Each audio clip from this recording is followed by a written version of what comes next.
You're listening to an archived Cabral Concept podcast. After listening to this show, check out the most up-to-date podcasts available at stephencabral.com/podcasts or search directly on iTunes. And now, welcome to the Cabral Concept, where board-certified naturopath and integrative health practitioner Dr. Stephen Cabral shares how he was diagnosed at the age of 17 with a life-altering illness and given no hope for recovery. It was only after studying and traveling all over the world did he discover how to combine ancient Ayurvedic healing practices with state-of-the-art naturopathic and functional medicine to fully rebalance the body and re-energize it with life. It's time to discover how to get well, lose weight, and finally feel alive again. And now, here's your host, Dr. Stephen Cabral. I'm Stephen Cabral. Today, on our first HouseCall edition of the weekend, I'm going to be answering 3 of your questions today. They've come in through Instagram as well as the stephencabral.com/Ask Cabral page. So do feel free to keep those questions coming. I always love answering them, always love these end of the week shows. And today, let's get started with our first question now. So Raquel is asking, can you overcome food allergies? So it's a really good question, and I think it's really important to also discuss, and I'll do a full show on this in the future. But what most people call food allergies are actually food sensitivities or intolerances. An actual food allergy causes a much more severe reaction, more of an anaphylaxis. And that's completely different than what we're talking about in terms of food sensitivities. The actual immune reaction is different. So what we're talking about from a food sensitivity perspective is like an IgG reaction or IgM reaction, kind of this like usually a little slower reaction to the food itself, but still can cause bloating and gas and discomfort and skin issues and all sorts of different things. So let's talk about not like those deadly peanut-based allergies, which are much more difficult to overcome, but let's talk about food sensitivities, which are actually fairly easy to overcome. Okay, so the biggest reason why people have food allergies in the first place is because they have some type of gut dysfunction.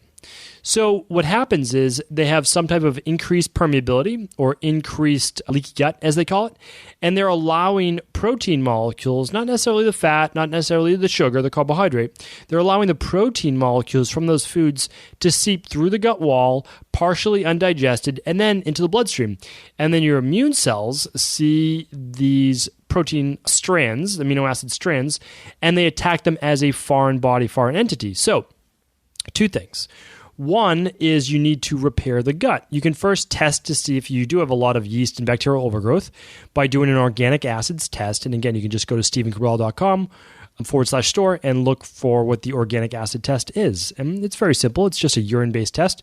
You collect one little urine sample first thing in the morning, you mail it to the lab, and you get the results. And you see from us exactly what to do, the plan, all that good stuff. But if you already believe you have it, you can start to use gut rebuilding protocols to tighten up those tight junctions, which are things like L-glutamine and zinc, carnosine. And so, but before that, you have to remove the bacterial overgrowth. You have to remove the yeast overgrowth, or it will just continue to open back up. Okay, so that's the long-term solution. The short-term solution is what you actually do is when you do a food sensitivity test, and again, you can do this right at home, just poke your finger and you'll send in the sample and you'll get your results back. It's so easy to do. I really recommend everyone do a food sensitivity test because if you're eating foods you're sensitive to, well, your immune system's always going to be on and you're always going to be wearing down and wearing out your body. So when you find you're sensitive to a certain food, you look at the level of sensitivity. And if you're highly sensitive, you're going to eliminate that for about 6 months. Moderately sensitive, about 12 weeks. Mildly sensitive, about 6 weeks. And then you just do a easy reintroductory period where you're going to do a food challenge and you'll see if you have any issues with that food.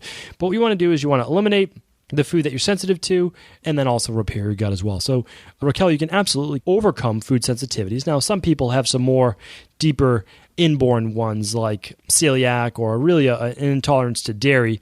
So those are 2 big ones that a lot of people have issues overcoming, but the rest are fairly straightforward. Okay, so Christine is up next, and Christine is asking, what are some good dairy milk substitutes? Okay, so what are some good dairy milk substitutes? Meaning like, if you're not going to drink cow's milk because you read my Instagram post on why dairy and cow's milk is really not good for you at all, please do tune in to this coming Tuesday's show, which I believe is episode 185, Total Wellness Tuesday, called Milk is Not Healthy. You have to tune into that one. It will be coming this Tuesday coming up. And I'm going to explain on that episode all the different reasons why, one, we've been led to believe that milk is healthy, and the second, why it's really not good for you. I'm going to give you the data. I'm going to back it up, of course, and I'm going to show you all the different results from that. Okay, so what are some, this is kind of backwards then, so what are some good dairy milk substitutes? Meaning, if you're not going to drink cow's milk, well, what can you do? Well, if you have to do milk, like you just really believe in the benefits of milk, a goat's milk or a sheep's milk, kefir, some people call it kefir, or yogurt is going to be a much better choice than cow's milk. And the reason why goat and milk and sheep is a much better choice is obviously the processing is completely different, meaning like there's just not as much antibiotics and hormones and growth hormone and recombinant growth bovine hormone fed to goats and sheep. That just doesn't happen. But a bigger part to that is this, that milk is meant to get a calf from a couple hundred pounds to over 1,000 pounds. So the protein molecules and the levels of IGF, which is growth hormone naturally in milk, is just so much higher, and it's much harder to digest for humans, we humans. Okay, so, cows are born at over 100 pounds, and goats are born at about 30 pounds, and humans are born at somewhere around 8 pounds. So you can see how a protein meant for a goat would be at least closer to what a human would be, right? Hopefully that makes sense right there. But now let's say you're not going to do the sheep, you're not going to do the goat. There's a very easy, straightforward method to looking at this. Like a lot of people also drink those types of dairy milks because they want the calcium. And hopefully you listened to yesterday's show where I talked about my favorite brands of almond milk right now. You're going to get 30 to 50% more calcium from almond milk that you would get from cow's milk. So like if you're doing this for calcium, well, almond milk has far more calcium. One of the issues is that you can get calcium from many, many different foods. And again, I listed that. Do check out my Instagram account. It's just instagram.com/Stephen Cabral. If you're not on Instagram, it's easily the best social media, in my opinion, my humble opinion, because it's easy. You get a nice photo. The photo's inviting. If you like what the photo is, you'll read more about whoever's posting. It's just a great thing. And I write an article a day on just a quick snippet that will take you maybe 60 seconds to read, if that, maybe 30. And then I post one about the podcast of the day. So definitely check that out if you haven't. But here's the thing. What are some good dairy substitutes? Well, do what you also like taste-wise. So there's almond milk, there's coconut milk, there's oat milk, there's hemp milk, there's rice milk. What else am I missing? Those are basically the main ones, right? Now they're coming out with Brazil milk and macadamia nut milk. So essentially, if there's a nut out there like cashews, cashew milk, you can make a milk out of it. Why? It's actually really simple. I'm not a chef by any means, don't get me wrong, but what you can do is you can actually just put some shelled nuts in a blender or food processor, put some water in with that, a little pinch of sea salt if you'd like, blend, strain over a cheesecloth, and allow the liquid to come out and the nut particles to stay on top. And then you have your own homemade nut milk. So if you're really sensitive, because, keep in mind, they do put synthetic vitamins in most nut milks, if not all. I don't know if I've ever seen a nut milk without it.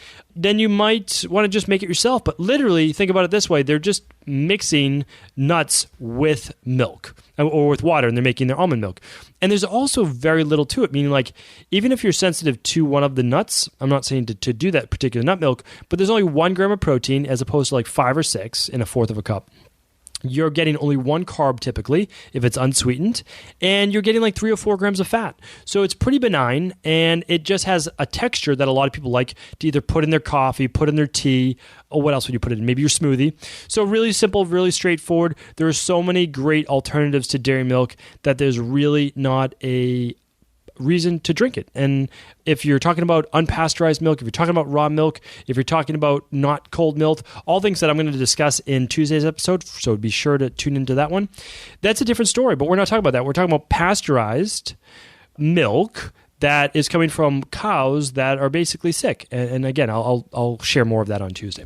So Christine, hopefully that answers your question, but there are just so many alternatives, and you don't have to buy the cold. You can literally go to the grocery food store and you can look at all the different flavors. I personally like the unsweetened vanilla nut milks, meaning the unsweetened vanilla or rice or almond or coconut, and really simple to eat and drink and mix with smoothies. And there's no sugar added to it. Okay. So the last question of today comes from Gabi, and she is asking, this was from Instagram, what foods cause phlegm or mucus? And so I actually created a post on this, but not everybody would have seen it, and I do want to talk a little bit more about it, that the foods that create the most mucus in the body, and again, this is really simple and really straightforward, is this. Any type of fried oil. I'll give examples after this, but let's keep it simple. Anything that comes from fried oil. Any dairy product, especially cold dairy products like milk or ice cream. And then any type of processed gluten will create mucus in the body. Okay, so now what are some examples of processed gluten? Well, it'd be like breads and pretzels and cakes and cookies, those types of things. Cookies are a tough one because they have dairy and they have gluten and they have oil. So for a lot of people, that's going to cause mucus buildup.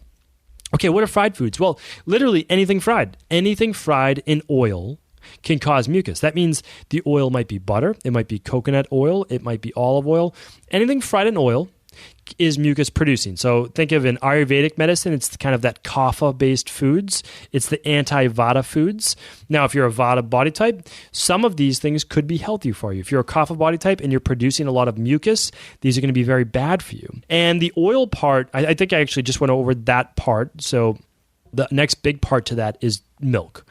So this comes from milk and ice cream and even protein powders that contain milk. For a lot of people, that creates a lot of mucus in the back of the throat, ear, nose, and throat. Even healthier things like cottage cheese, they can still cause mucus because it's still a dairy-based product. Less lactose, that's correct, but still a mucus-producing food. So I'll just share a quick story with you that it wasn't until I eliminated dairy in every form that I could finally breathe through my nose again. And a lot of people are probably in the same position that I was or am. And literally, my nose was always clogged 12 months out of the year. It didn't matter whether it was summertime or not. That until I reduced, and I was only eating healthy dairy, like whey protein, and I was doing cottage cheese, yogurt. That was basically, I was trying to eat healthy dairy foods, even kefir. It was not until I removed those dairy products that I could finally breathe through my nose with absolutely no problem. My sleep improved, everything improved, and of course I had less mucus in the back of my throat, which is definitely a bonus, definitely a plus. So, and to this day, I'll still eat certain foods and I'll feel that mucus start to build up and say, oh, that food is not the best food for me. And usually now it's only something that's been like, has oil on it, or fried in oil or something like that. But so anyway, those are the most mucus producing foods. Fried oils, milk, and so not fresh olive oil that uses a dressing, but fried oils, anything to do with dairy, and gluten-based products. Those are the main ones. And hopefully that answers your question, Gabi. I won't go through all of the mucus eliminating foods because, to be honest, if you're eliminating those, you're just not going to have the buildup. So you have to worry about as much of that. Try to eliminate those. Try to just save them for one cheat meal a week if you really need to keep them in your diet. And I think you'll enjoy them more that way as well because you'll get it out of your system. You might even feel a little mucus after you've had them. And then you say, okay, now I'm back to my healthy eating plan. So hopefully that answered a few of your questions today. And that's, I think, the nice thing about the house calls is that even if it's not your specific question, I try to tie it into a lot of other things that we're doing in everyone's life. So I think everyone can benefit just from listening to these specific questions. And again, if these can help anyone that you know specifically dealing with these specific issues, please always feel free to share these free podcasts with anyone you know could help. Thanks again, and I'll be back tomorrow answering more of your questions. Are you ready to heal yourself and then go on to heal others? If so, the Integrative Health Practitioner Institute can help you discover proven functional medicine protocols that blend the best of 7 different healing disciplines from around the world. I personally share with you the exact handouts and protocols I use in my private practice that enable people to get well, lose the weight, and live longer, stronger. I want to pass this information on to the next generation of health coaches, and that is exactly why I created IHP. We are the future of the health coaching industry, and the skills and knowledge you will learn will make you an in-demand certified health coach anywhere in the world. Although we have many medical professionals taking the IHP certifications, no experience is necessary, and half our members have no previous health certifications. At the Integrative Health Practitioner Institute, our motto is a health coach in every home.